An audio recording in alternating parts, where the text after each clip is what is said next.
Joe Giglio for NJ Sports Now on this Friday, March the 6th, as NFL free agency sets to begin around the league. The Philadelphia Eagles have been the talk of the NFL really since Chip Kelly arrived, but specifically the past few days, the Eagles are the story heading in to the free agency period. The Eagles a couple days ago, of course, trading LaShawn McCoy for Kiko Alonso, freeing up a whole bunch of cap room, along with the release of Todd Herman, along with the release of Trent Cole. The Eagles set to be very, very active here when free agency opens up. And if you read the tea leaves, look at the dominoes as they start to fall. If the Eagles can fill their needs in the secondary, and you can make a case they need 3 players, 2 corners and a safety. If they could fill a need on the offensive line, get a pass rusher, re-sign Jeremy Maclin, or go elsewhere for a wide receiver, the Eagles will have filled the holes they need to fill before the NFL draft comes around. And that, of course, all divulges into the rumors around Oregon quarterback Marcus Mariota. And there's a segment of Eagles fans out there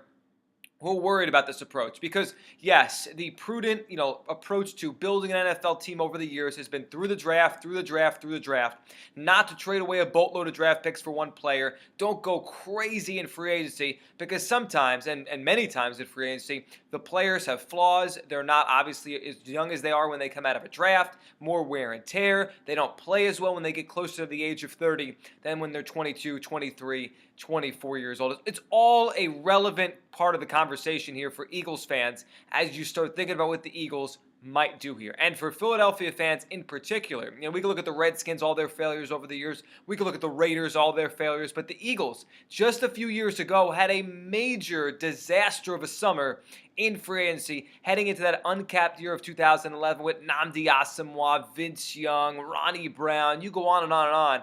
All of the additions the Eagles made. Jason Babin, of course, who turned out to be a colossal bust, playing in Jim Washburn's wide 9 defensive formation. The Eagles brought in a ton of players. It didn't work. That team did not achieve anywhere close to what it was supposed to. 8-8. They fell to 4-12. Andy Reid was gone, and now we're at the Chip Kelly regime. But I think Eagles fans and everyone associated in the NFL needs to take a break, pump the brakes, on looking at past failures and saying, well, we can't succeed now. I don't believe that. For the Philadelphia Eagles here, they have a boatload of cap room, close to, if not over $50 million, depending on how they work some of the deals they still have left on their roster. They can fill major holes. They can go out and sign a Byron Maxwell, sign a Devin McCourty, be in it for a Jason Worlds, go out and get an Orlando Franklin to play right guard. The Eagles could go crazy in free agency, still bring back a Jeremy Maclin, and probably have a few dollars left over for depth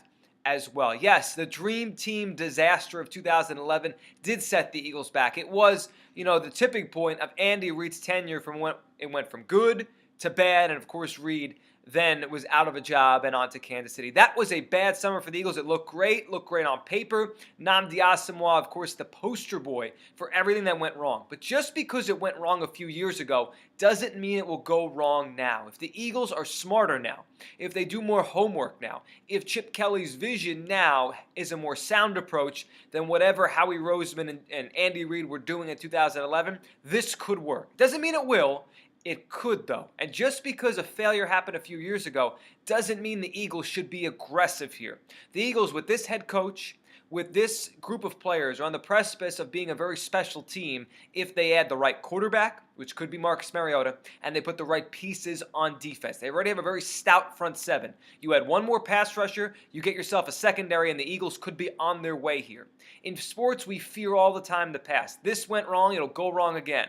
For the Eagles here, as we get set for free agency, aggressive is the way to go with the cap room they have, the coach they have, the nucleus they have, and the idea we all have that they're going to get the quarterback from Oregon. Just because it failed a few years ago doesn't mean it will fail now. For the Eagles, it's time to forget the dream team and build Chip Kelly's dream team. I'm Joe Giglio for NJ Sports Now.